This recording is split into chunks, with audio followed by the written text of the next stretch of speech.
The sun hangs low over jagged cliffs, stretching long, crooked shadows across the valleys below. Dust spins in the heat, carried by a dry wind that smells faintly of smoke. Somewhere far off, villages cry out, their sounds swallowed by distance. You stand at the edge of a ravine where the air feels heavy, sharp with the metallic tang of blood and the bitter sting of burning homes. Below you, soldiers move with purpose. Their armor flashes in the fading light as they cut through the chaos like trained predators. Nearby, women dressed in once fine linens huddle together. The fabric is torn, stained, barely recognizable now. Terror is written across their faces. One by one, they're pulled forward. Their pleas vanish beneath shouted orders. Blades rise, blades fall.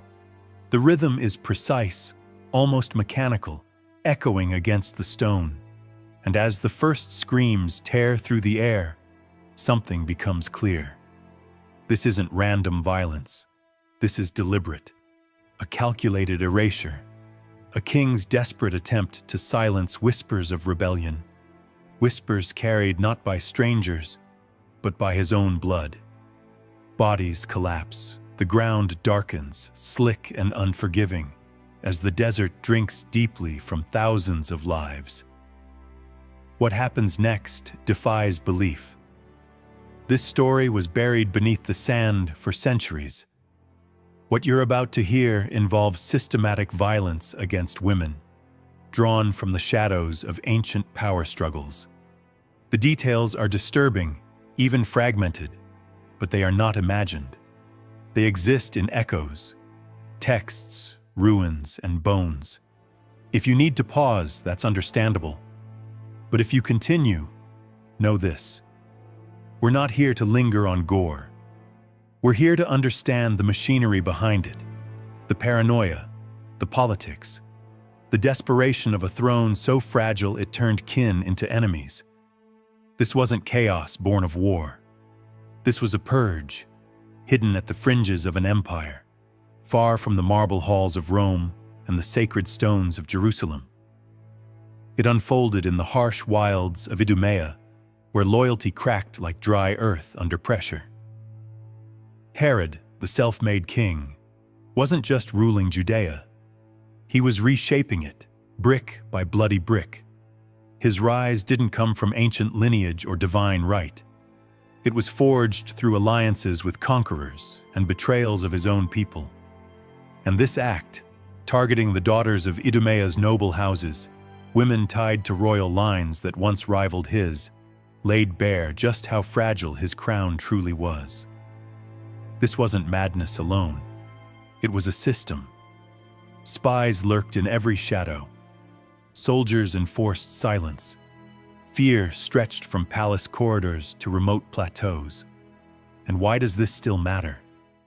Because power built on erasure leaves scars, even in the sand. It reminds us how fragile empires really are, and how voices meant to be forgotten can still reshape history. To understand this, we need to go back to the cradle of Herod's world. Idumea was a rugged land south of Judea, where red cliffs met endless dunes and survival meant bending before greater powers. This was the legacy of Esau, the biblical twin whose descendants carved out a kingdom among the harsh beauty echoed later in Petra and along the salt-crusted shores of the Dead Sea. By the time Herod entered the story, Idumea stretched from Hebron southward, forming a buffer between Judea and the Nabatean Arabs. It was rich in trade routes, but poor in unity. Tribes clashed, loyalties shifted, and foreign empires, Persian, Greek, Roman, left their marks like footprints in the dust. This was an age of flux. Alexander the Great's conquests had swept through, Hellenizing the region.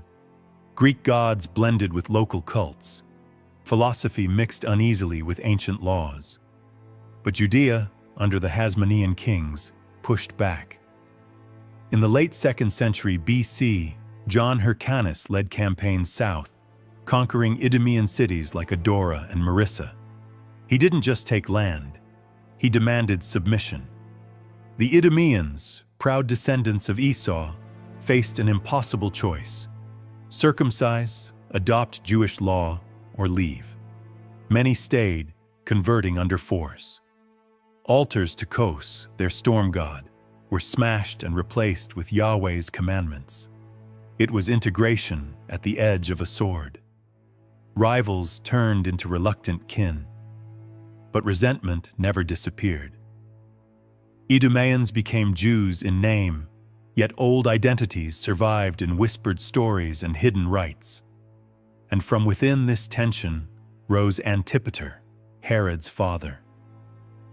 An Idumean noble, Antipater was sharp, ambitious, and endlessly adaptable. He navigated the Hasmonean court like a desert fox, earning favor through loyalty and strategy. Appointed governor of Idumea by Hyrcanus II, he married Cyprus, a Nabatean princess, blending Idumean grit with Arab political savvy. Their son, Herod, born around 73 BC, inherited a world already cracking at the seams. He wasn't raised in comfort. He grew up amid political storms, Roman legions marching in, Parthian forces threatening from the east. As a boy, he watched his father align with Julius Caesar after Pompey's conquest of Jerusalem in 63 BC. Caesar rewarded Antipater with Roman citizenship and tax privileges, elevating the family from outsiders to power brokers. But power leaves scars. Herod's formative years were shaped by betrayal and bloodshed. When Hyrcanus II clashed with his brother Aristobulus II, Antipater backed Hyrcanus and dragged young Herod into the conflict. By the age of 15, Herod governed Galilee. He crushed bandit groups with ruthless efficiency, ordering executions without trial. Rome approved. Judea recoiled. The Sanhedrin summoned him to answer for his actions. Herod arrived in purple robes, escorted by soldiers. It was a calculated display. He was spared judgment through Roman intervention, and the lesson stuck. Strength mattered more than law. Then everything shifted. In 40 BC, Parthian forces invaded Judea, installing Antigonus, a Hasmonean, as king. Antipater was poisoned. Herod's brother Phasael was captured and killed. Herod fled south, rescuing his family at Masada, the sheer cliff fortress he would later transform into an icon of his rule. From there, he raced to Rome. Through charm and political instinct, Herod won over Mark Antony and Octavian. The Senate named him King of the Jews, but a title meant nothing without conquest. 3 brutal years of war followed, ending with the siege of Jerusalem. Herod took the city by force. Antigonus was executed. The throne was his. Yet victory tasted bitter. To many Judeans, Herod was still an Idumean usurper, only partially Jewish, never fully legitimate. To strengthen his claim, he married Mariamne, a Hasmonean princess, tying his line to ancient royal blood. But paranoia followed close behind. Whispers of plots echoed through his court. Memories of his father's assassination festered. Slowly, the ambitious climber became a haunted ruler. Mariamne's family, once his bridge to legitimacy, became in his mind a nest of conspirators. Her grandfather, Hyrcanus II, was executed. Her brother-in-law drowned under suspicious circumstances. These weren't isolated acts. They sprang from Herod's deepest fear, that his Idumean roots would be used to destroy him. And Idumea itself remained a problem.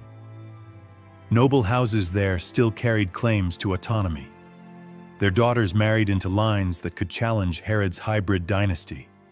They represented continuity, bloodlines unbroken by conquest.